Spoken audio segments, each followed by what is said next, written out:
Alright everyone, you wouldn't know it to look at CNN or MSNBC or something like that, but there's actually still a border crisis in the United States. I guess it's been throttled back some, because initially you had reports of there being at 1,300% capacity at some migrant facilities, especially that one that was in Donna where I lived briefly. It was at 1,300% capacity.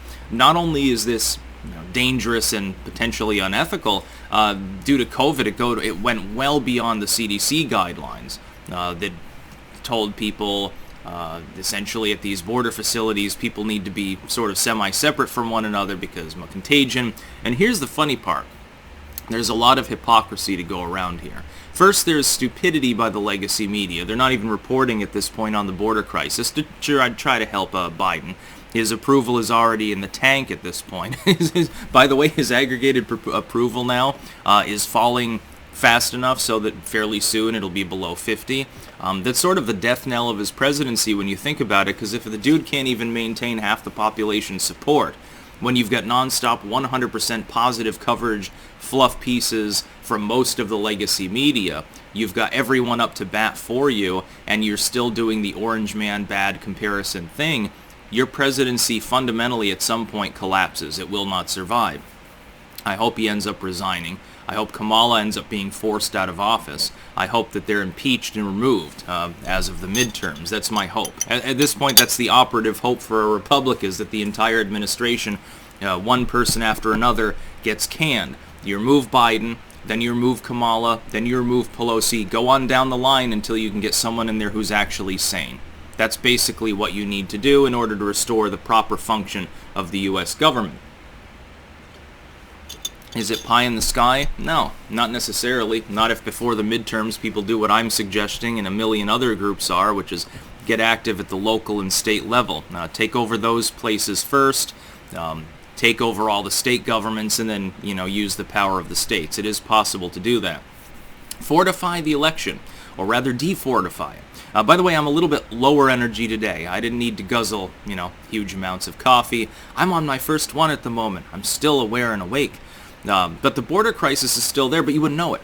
See, here's the problem. When you've had 1,300% capacity, all of a sudden 400% or 500% capacity starts to look decent by comparison. You remember when Kamala Harris went to the border, and her answer was to avoid all of the major flashpoints along the border, go to El Paso and talk to people on the tarmac as opposed to actually visiting the border?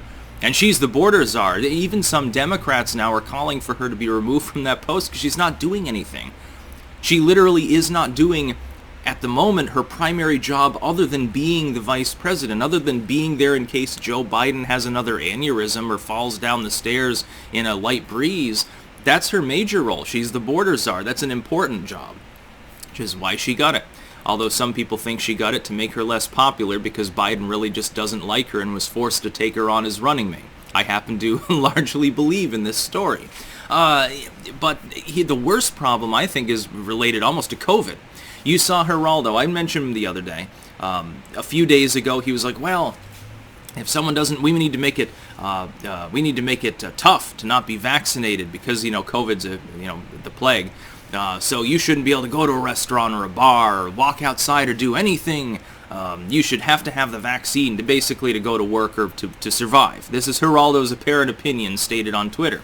But then at the same time, 24 hours later, he's saying, well, the COVID crisis at the border is being hyperbolically exaggerated by people who just don't like immigrants. Well, no, the fact is that the people at the border by and large aren't vaccinated. There have been major COVID outbreaks at border facilities. That is a major vector because you can't even process these people in a timely enough fashion. If someone's sick, they're held for a few days and then they're let go of. And there's also catch and release, to be clear. If you're worried about COVID to the point where you want the unvaccinated not to be able to even take part in normal day-to-day travel, commerce, doing a job, getting a sandwich or something, you'd think that Geraldo would believe maybe the border crisis is a good place to start as far as, slowing down the spread of contagion. But of course, we're living in topsy-turvy world. We're living in a world where globalist morons like Geraldo Rivera, Kamala Harris, and so forth are trying to sell us the Great Reset. Fundamentally, what we see right now is the attempt to overhaul U.S. and other Western societies, to lock people down permanently, to make them more reliant on government, to erase as many small businesses as possible, and to control society at a much greater level on the excuse that it's an existential crisis and we have no choice. Literally every time that the government's, like with Biden the other day, comes out and encourages the CDC to restore the eviction moratorium, openly proclaiming, but I don't think it'll pass constitutional muster, but it's worth a try. When they start selling you the idea that the government needs more power or money or something on a pragmatic basis, well, yeah, there are laws standing in our way, the Constitution stands in our way, long-standing norms stand in our way, but this time it's different. It's necessary because reasons, otherwise society will collapse. That's the sort of rhetoric you get from tin horn dictatorships. That's the sort of rhetoric you get in third world countries where a dictator or a military group or terrorists, for that matter, will sell you false pragmatism and say, just give us more weapons, give us more money, give us more power, give us more leeway. This happens all the time. It happens in Libya. It happens in places like Iraq or Afghanistan, certainly places like Venezuela or Cuba. In those places in the world, this is quite common. This particular rhetoric is largely absent from developed nations for a reason. Most of the time, there's not enough stress on the population for them to ever conceive of doing these things. The last time in the U.S. that it happened before the present really was 9/11. You could make a kind of an argument for Hurricane Katrina. Remember the population when W had carpet-bagged in one of his cronies as head of FEMA. Didn't look good at the time. People called for an expansion of disaster relief. What did they do? They built FEMA camps and got a bunch of plastic coffins and stuff. This was for disaster relief, but people took it the wrong way, started balking. After 9/11, people had no problem with body scanners at the airport and strip searches and all of these other things. Take your shoes off. No pocket knife allowed on the plane because pocket knife is really going to let you get through that automatically locking pilot's cabin. All of these things were sold to the public. They were expensive, draconian, reduced the leisure and the efficiency of travel, certainly in some cases could arguably be construed as violating the Fourth Amendment, and arguably others. But they were given to the public. Courts won't take up the cases because courts, while they're not supposed to, do take the pulse of the public's opinion. And when people are afraid and vote more authoritarianism, the courts stand back and everyone else stands back and it takes its course. We're being sold that right now with COVID. And yet we've got a situation where the border is ignored. An actual crisis, literally millions and millions of people who are undocumented in the United States, is ignored. It is not considered to be meaningful.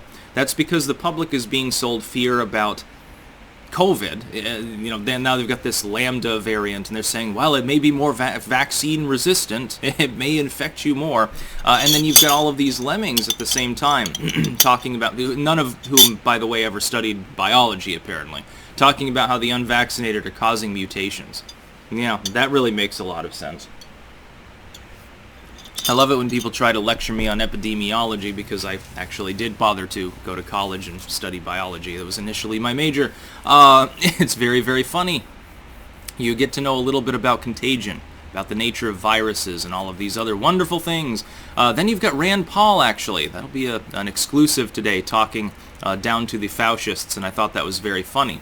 The border crisis, though, has been forgotten, despite the fact, again, that if you dovetail it with COVID, it becomes one of the, at least in the United States, one of the major vectors for the spread of this disease.